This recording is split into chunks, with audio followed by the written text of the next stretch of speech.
Okay, so Democratic Senator Rafael Warnock was able to take down and defeat Republican Senator Herschel Walker last night, which gives Democrats the clear majority now in the Senate, 51 Democrats to 49 Republicans. Of course, it really didn't matter what Herschel Walker did last night, it still would have been 50 to 50, which means that the tiebreaker still would have gone to the Democrats, being that the Democrats control the White House and Kamala Harris would be the tie-breaking vote. However, this is I think it really does show a lot about what voters, at least think of some of the Republican candidates right now. Because if you look down the ballot in Georgia, it wasn't like Democrats necessarily dominated the ballot. So if we look down the ballot for Georgia, if we look at the governor, the Republican governor won by 8. It was not a Democrat who won the governorship. It was not Stacey Abrams. No, a Republican won in a pretty convincing fashion by 8 points. The lieutenant governor, again, another Republican win by 5 points. The Secretary of State, again, we have a Republican winning in pretty convincing fashion by 9 points. The Attorney General, again, a Republican by 5 points. The Agriculture Commissioner, again, a Republican by 8 points. So as you can see here, down the ballot, Republicans are absolutely dominating Georgia. So it's not a Republican issue. It's not an issue where Democrats are just, Democratic voters are dominating the state. It's more of a candidate issue. And who hand-selected Herschel Walker? Well, it was no other than Donald Trump. Also, another pretty interesting statistic. So in 1934, no Democratic senators lost re-election, but since 1934, every single president, it doesn't matter if it was a Democrat president or a Republican president, every single president since 1934 has seen at least one senator from their party lose re-election in every single midterm cycle. President Biden, perhaps one of the most unpopular, perhaps one of the most hated presidents of all time, though, is the first president since 1934 to have not one single senator running for re-election and losing. Now just think about that for a moment. How does this happen? I mean, we have inflation at sky-high levels. We have a border crisis. Biden is not popular. He's not even popular among Democratic voters, but yet not a single senator. And many of these were in swing states, such as Arizona, such as Nevada, such as Georgia. Not a single one of these running for re-election lost. They are going to be back in office, and I think that really says something. Let me know in the comment section below what that says to you. Now, because of this, there was actually an article on The Hill that was a little bit interesting. GOP smells blood with wounded Trump. Senate Republicans who want to move on from Donald Trump are smelling blood after a series of self-destructive errors by the former president that they think is opening the door for GOP rivals to challenge and defeat him in a 2024 presidential primary. The GOP lawmakers say Trump looks increasingly vulnerable in a primary after what they describe as his erratic behavior in recent weeks, which has raised new doubts about his ability to beat President Biden or any other Democrat in a general election. Senate Republican Whip John Thune of South Dakota said Trump's most recent self-inflicted wound, in which he spoke about suspending the Constitution, creates a huge opening for other Republicans weighing presidential bids. Quote, "This was another level or another realm in terms of things the former president has said. This one goes so far beyond the pale that if there is somebody who has aspirations to run, this sure teed it up for them," Thune said. Senate Republican leader Mitch McConnell, who usually avoids commenting on Trump's behavior, criticized the former president for a second time in just over a week, asserting that Trump would have a very hard time being sworn in as president again if he doesn't support upholding the Constitution. Quote, "Anyone seeking the presidency who thinks that the Constitution could somehow be suspended or not followed, it seems to me would have a very hard time being sworn in as president of the United States," McConnell told reporters on Tuesday. Trump over the weekend proposed to terminate all rules, regulations, and articles, even those found in the Constitution, in response to a report about Twitter's content moderation discussions during the 2020 election.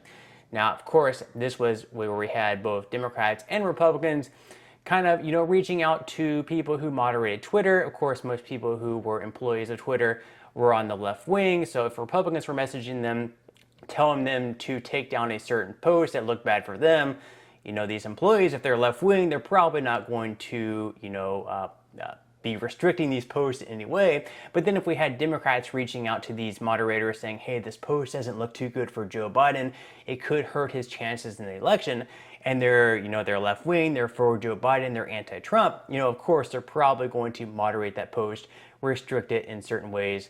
They're going to be much more likely to do that. Now, the former president committed that his own goal is he was still being criticized for holding a dinner at his Mar-a-Lago home with white supremacist Nick Fuentes and the artist formerly known as Kanye West, who has repeatedly made anti-Semitic remarks. The controversies have even supporters of Trump shaking their heads. Senator Kevin Cramer, who was a reliable Trump ally while he was president, said the comments about suspending the Constitution in Trump's meeting with Fuentes are potentially fatal to his political aspirations.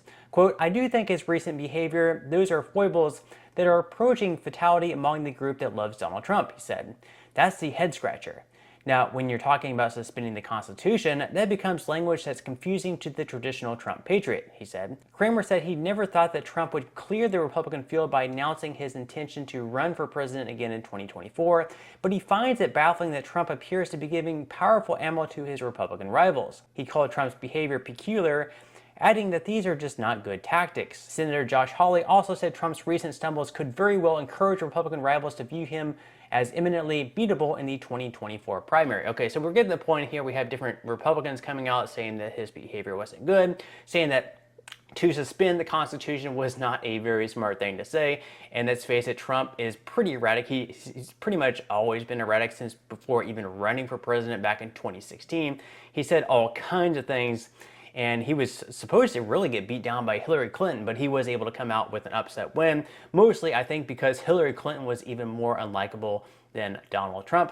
Now, was Donald Trump probably, the better candidate than Joe Biden? I'll let you sort of be the judge on that one, but so far Joe Biden has not done too well as president, and so far sort of the guys that Trump has handpicked in elections really haven't done too well in elections either, which I think really maybe sort of goes to show that Republican, voters, at least in general, also counting the independents who are either going to swing Democrat or Republican depending on certain elections. After Walker's defeat tonight, Trump's final record in these races are 2-14. So the governor's racers, Carrie Lake, she ended up getting a loss. The only win he had was Lombardo. He got the win. Perdue lost. Dixon lost. Mastriano lost. In the Senate, Blake Masters lost, Dr. Oz lost, Ron Johnson, of course, got a close win. And then, of course, he lost the election that should have been, that was very close in Nevada with Adam Laxalt getting the loss. And then, of course, he lost New Hampshire as well. So, again, these were all very winnable races in swing states. And in a midterm election where, Joe Biden has very unfavorable ratings, usually in the midterm elections, if a president isn't doing too good, his party is not going to do too well either. But these are Trump candidates, and these Trump candidates did not do too well. Now, for those hoping for a change, in the 2024 election, hoping that we have a different candidate for the Republican Party, I'm not sure how that's going to go, just because in recent polling that's come out, we've had polling as late as November 18th through November 20th through Politico and Morning Consult, and also Emerson.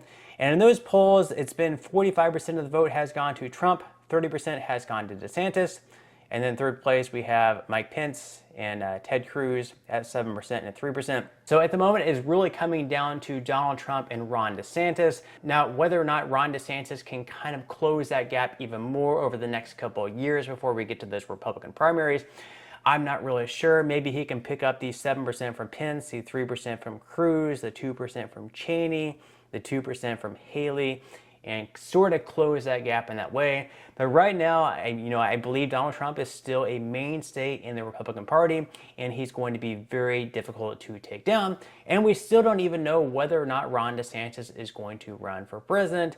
He may stay governor. He hasn't thrown his hat into the ring yet. Maybe he will, maybe he won't. Let me know in the comment section below what you think, if he's going to run at all. Now, again, I think these Trump candidates just, aren't doing too well. I think all of us can agree that Herschel Walker wasn't the best pick. He was a former football player. He was a really, really good player.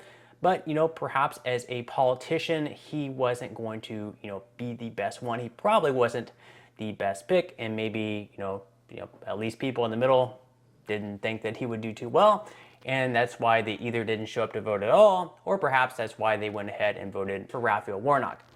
So Rafael Warnock, of course, wasn't the best candidate either, and then shortly after victory was declared for Rafael Warnock, he said, well, there was still cheating that was involved, and of course there is still voter suppression, which of course is a pretty interesting take to have. You know, you win the election, and then you say, well, you know what, there is still a lot of voter suppression that takes place. There was still cheating. There are those who would look at the outcome of this race and say that there's no voter suppression in Georgia. Let me be clear. Just because people endured long lines that wrapped around buildings, some blocks long, just because they endured the rain and the cold and all kinds of tricks in order to vote, doesn't mean that voter suppression does not exist. It simply means that you, the people, have decided that your voices will not be silenced. And then, of course, some of the other unfavorabilities that Rafael Warnock had over his career is once he attempted to run over his ex-wife with a car. So here is his ex-wife, obviously very emotional about the situation, explaining everything that happened. And he's like, I gotta get to the airport. I gotta go. Close the door. And I was like, please. And he's like, well, I close the door. I'm leaving. And I was like, just hear me out. If your mom died and I had the kids, wouldn't you want me to let them go with you to the funeral? And he just starts backing the car up. And he wasn't going fast. Like, I'm not bleeding, but I just can't believe he would run me over. You think it was intentional? He saw me standing right there.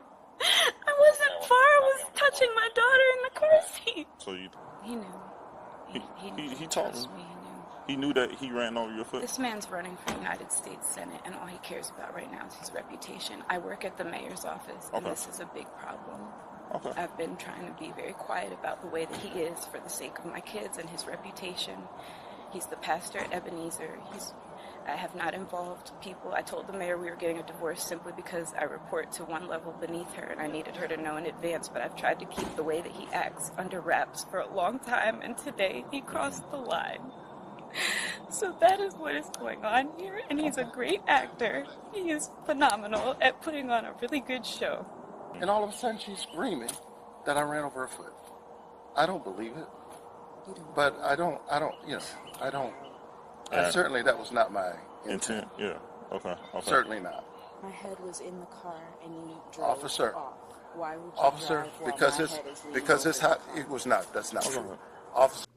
Other than that whole fiasco, which is really, just quite disgusting behavior, other than that, back when these stimulus checks were rolling out, he was voting in favor of sending these stimulus checks to violent criminals. The Boston bomber, like, he was in favor of sending stimulus checks to him, for instance, which, is a little bit weird. The stimulus checks, whether you are for them or whether you're against them, most people probably weren't for sending them to violent criminals. Rafael Warnock, on the other hand, was in favor of sending them to them. So here is Warnock, trying to explain why he did so in, an interesting fashion, actually, blaming Republicans for him voting for that. Did you vote to give stimulus checks to convicted criminals and illegal immigrants? Did you ever run over your ex-wife's foot? Listen, everybody who is paying attention knows that this issue of the second question you asked, that's been vetted time and time again. It's been vetted time and time again. So no. And the people of Georgia sent me to the Senate because they know that I have never, as I've said, been violent towards anybody for any reason. And in terms of the stimulus distribution of checks, those checks were distributed the same way under Democratic and Republican presidents and administrations. So they're playing games. And then finally, as part of the church, he actually evicted multiple low-income tenants during COVID. These are tough times to live through. And you would think being, part of a church, you would have a little bit more of a heart. But no, Warnock went ahead and evicted these tenants. So, interesting stuff right there. So again, Democrats do control the Senate. It's 51-49. This was a hard loss for the Republican Party. We'll see how they reflect from here, if they're able to bounce back in 2024, or Democrats continue to pick up steam in the years moving forward. We'll have to see how things go. But Republicans still do own the House. Republicans still do have control of the House. So we have Republicans controlling the House. We have Democrats controlling the Senate. And then we still have Joe Biden, at least in the White House, for the next couple of years. We'll see how things go. The two sides will need to work together. Both the Senate and the House is a very razor-thin majority, so we'll see what type of bills can get passed through. But on that note, I'm going to go ahead and wrap up this video. If you enjoyed the content in today's video and you would like to see more like it, I would appreciate you giving this video a like, subscribing to my channel, and also make sure to ring the notification bell. That way you will be the very first to be notified when I do release future videos. And until next time, I hope you have a wonderful rest of your day, and I'll see you in the next video.